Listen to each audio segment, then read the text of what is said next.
This is probably the moment of my more than 20 years experience in Colombia where I was probably the most in actual danger.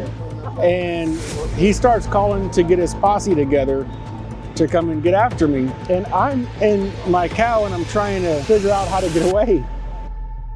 So I'm going to tell you a story about when I went to Venezuela. It was about 12 years ago.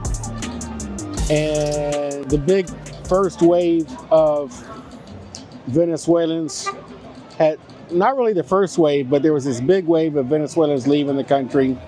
Everything was a mess. The economy had collapsed. And me being Mr. Journalist, I'm thinking, I want to go and see how things are for myself. Now, I had contacts in Venezuela. I had friends in Venezuela, as I still do. And I told them of my idea. I'm coming there. And they're like, you bullshit, you are, you're crazy. I'm like, I want to come and see what it's like on the ground. And they're like, Lauren, we love you, but you're a dumbass. No, do not come to Venezuela. I'm like, I'm coming. And they're like, well, if you get here, we're glad to have you. We're glad to receive you. We're glad to have you as our guest. And these are people talking personally and things like that. So I forgot where I was at the time. I don't remember if I was in Bogota or Rio Negro or where I was, but I get on a bus and I head to here in Santa Marta, where I am now. I go to Riohacha, Colombia, small city, big town, small city. It is the capital of neighboring Magdalena province, okay, Magdalena department. So right now, I'm talking to you from the Rodadero Beach in Santa Marta. Santa Marta is in Magdalena. Next to Magdalena is La Guajira, and the capital of La Guajira is Riohacha. If you keep going, you go to the border. On the border, you get to a town called Maicao. I get on the bus, I get up here, and they have these big bus lines at the time, and so I want to catch a bus, and like they have buses still at that time that ran to Maracaibo, Venezuela, and from there you can go into Caracas and whatever. And the bus line, I go to the bus terminal, and nice modern air-conditioned bus line, modern, they got bathrooms, everything like that, Wi-Fi. And the lady was like, look, please do not be offended with us. We're not against Americans or anything like that, but we don't want to be responsible for you. So we cannot take you across the border to Venezuela because too much can go wrong. We're not going to let you board our bus for your own protection. And I wasn't offended. I was a little bit annoyed and a lot stupid, but I talked to this lady at the ticket guy. So what do I do? She said, look, if you really are dead set on going, they're like, if you go to Maicao, which is a town actually there on the border, then you can find these colectivos, what they call them, these raggedy ass cars. And the colectivo will take you into Venezuela for it was like the equivalent of $5 or something like that. So, okay. So I get to Maicao, and Maicao was this miserable town. It reminds you of, if you're old enough and you saw the original Star Wars, it reminds you of Mos Eisley, like where Ben Kenobi and Luke Skywalker and they go in that thing, and this is where they first meet with Han Solo. That was Mos Eisley, and this town was kind of like that. It was like basically a smuggler's depot. And I go to the little dusty airport, and I find one of these colectivos, like, take me to Venezuela. The guy's like, yeah. Now, before this trip, because I knew to some extent what I was getting into, I went into downtown Medellin to where all the counterfeiters are, and I bought a cheap, fake Puma backpack. And it's not like Puma was like a high-end brand, but then you buy a counterfeit of, not like counterfeit Nike, but like counterfeit Puma. The idea was I wanted to look local, not like some kind of tourist, not like these dorks that run around with flip-flops and these big-ass backpacks that, you know, say the North Face or whatever. There's nothing wrong with those brands, but it's like, that's not how you want to look down here. So, you know, I got this raggedy ass fake backpack fitting in, and we get into this colectivo. We're going to go and cross the Venezuelan border. So we leave, and now there's a Colombian migration outpost at the border. So I stop, and you got to go in there and get your passport stamp, this, that, and the other. And the lady looks at me. She's like, "Where are you going?" I'm like, "Venezuela." This is the Colombian migration officer. You know, cute lady. But I said, "I'm going to Venezuela." She looks at me. She goes, "Why?" She looks at me like some kind of dumbass. I'm like, "Well, I don't know what I told her. I don't remember. It was over 10 years ago." She stamps my passport. She's like, "All right, good luck. Bye." So then, now the thing that you don't realize is that it's not like you just leave Colombia and you're in Venezuela or vice versa. It's not like when you go to, let's say, crossing from the US to Canada in Niagara Falls, you leave one country and you're in the next country. No, it's like North Korea, South Korea. You're in this demilitarized zone. It's like a no man's land. So we go for probably about a kilometer, a little more than half a mile. And then we get to the entry into Venezuela. And there's like the Colombian immigration is like a nice modern immigration. They got computers, and it looks like a miniature version of what you would see in an airport, but it's a land crossing. And oh, check this out. This is wild. So, poor guy. You can see what they did to him there. But anyway, good thing he's asleep. So, what happens?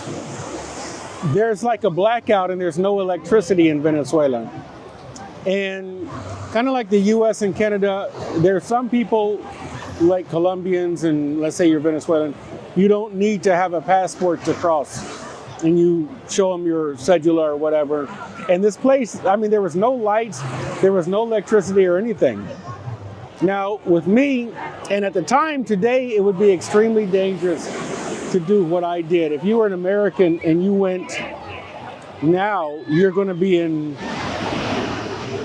really serious danger.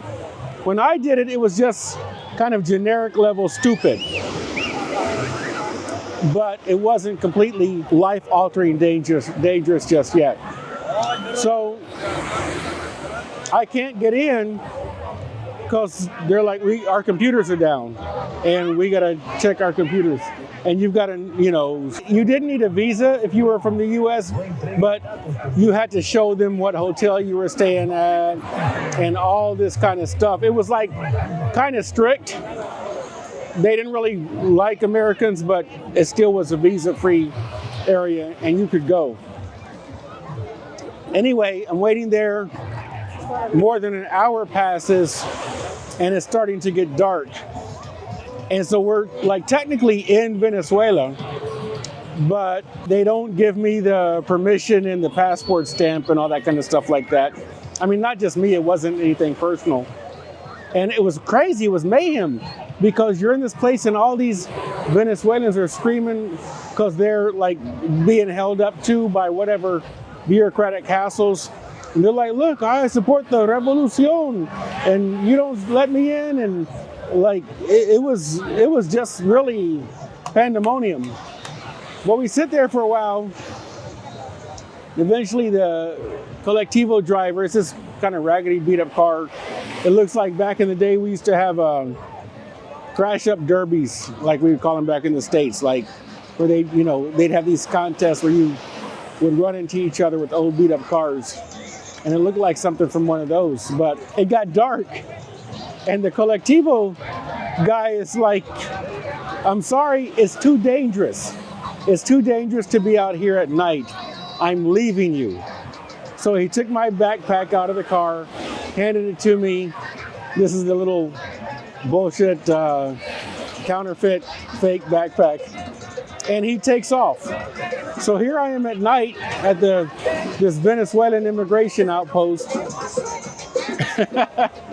and there's really nothing for me to do. So I start walking back to Colombia. Now remember, there's this demilitarized zone, so you can't just, like, it's not like you're back in Colombia. So I start walking, and it's crazy. It's like something out of like a Mad Max Road Warriors movie. I mean, there are people who live in this demilitarized zone. It has a population. There's stores. So I stop at a bar and I get a beer. I think I have a picture. I'm going to try to find my pictures from this experience and share them with you. I'm sitting there having this beer thinking, Lauren, you've done it now. Like, you surpassed all levels of stupidity. I sat there and I pondered the situation, thought about it, got back up. You know, it's nighttime. I'm in no country. I'm in the middle between Venezuela and Colombia. I walk back I get to the Colombian, eventually, immigration outpost, and I walk in, that same cute immigration officer is in there, and she looks at me, she's like, oh, you're back. I'm like, yeah. She's like, this dumbass, this idiot. So she has to put a special stamp in my passport because it's sort of technically like I hadn't even left the country. Then I'm saying, okay, thank you. How do I get back to civilization? And so she tells me, stand out there for a while outside of the building, and eventually another one of these cars will come and you can pay him a few bucks and he'll take you into Maicao. So I get into Maicao, and then I do one of the dumbest things I ever did as a journalist, even dumber than what I just told you. I had this little pocket camera, high quality Panasonic Lumix, which I like because it takes good quality pictures, but it fits in your pocket. It's not like a big SLR or something like that. But I accidentally had the flash activated. So what happens, one of the big things that they would do is they would have gasoline contraband, because the gas in Venezuela is practically free. I mean, it might cost you $1 to fill up your gas tank or something like that. And so people would buy gas in Venezuela and bring it over into Colombia, but they would do it with any old kind of bottle, like a empty Coca-Cola bottle or milk bottle or anything like that, and sell it. And I took a picture, and so they just sell on the side of the road. So you see like all this contraband, and this stuff is controlled by mafias and things like that. Well, I took a picture and the flash went off. It's at night, you know, I'm in Maicao. And it wasn't like I had a particular story that I was working on or anything like that, or that I was reporting on these particular people, but I thought it would be good to have a picture of this because I could use it in the future when I do a story.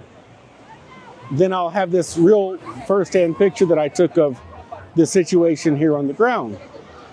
Well, the flash went off.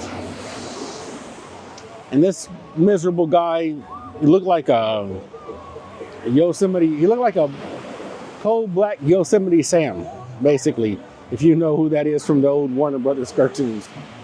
He starts yelling, and he's yelling for his people, for like the mafia people to come because somebody's taking pictures. So I don't know if he thinks I'm like a government investigator or something like that. And I'm like, oh shit. So this is probably the moment of my more than 20 years experience in Colombia where I was probably the most in actual danger. And he starts calling to get his posse together to come and get after me. And I'm in Maicao and I'm trying to figure out how to get away. Now, the whole plan was to go back to civilization anyway. So I'm sort of around the bus terminal or the transportation terminal. And they have these big buses but they also have these little mini buses or microbuses they're like an old minivan. They have like 12 seats or something like that. And there was one that had one seat left. I don't know where it was going. I didn't care, but they were like, so once they fill, so they'll sit there and wait until it fills up. And once it fills up, then they'll take off. So there was one seat left, meaning that as soon as they had one passenger, it would leave. So I jumped in the bus so that it would take off before the bad guys got together to come and get me, and got the hell out of Dodge. And we drove through the night, or they drove, I'm just a passenger, and I was like, and so the last passenger gets the worst seat. Like if you're the first passenger, if you're by yourself, you can sit up front and you have some room, or you can get like this squunched seat in the middle or whatever. But I had the worst seat, and I'm maybe bigger than most Colombians and certainly have longer legs, so I'm all crunched up and things like that. 6 hours later, it's like 4 a.m, we get into Santa Marta, where I am now. And I was able to get on another bus, which was like at the time, they have better highways now, but this was over a decade ago. It was about a 36-hour nonstop road trip. But anyway, I wanted to share that experience with you guys being here and tell you what happened. So, interesting story. That's my experience with going to Venezuela. I can't say I've been all the way in Venezuela like in Caracas or Maracaibo, but that was my experience going to Venezuela. I did set foot on Venezuelan soil, didn't get too far, and that's why. But a really cool, I hope, war story to share with you guys. Let me know what you think. Have you done anything similarly stupid or atrevido, like they say in Spanish? Daring. I don't think that was daring as much as it was stupid. But let me know. I want to hear. Tell me what you think. So thanks. Will or remorse,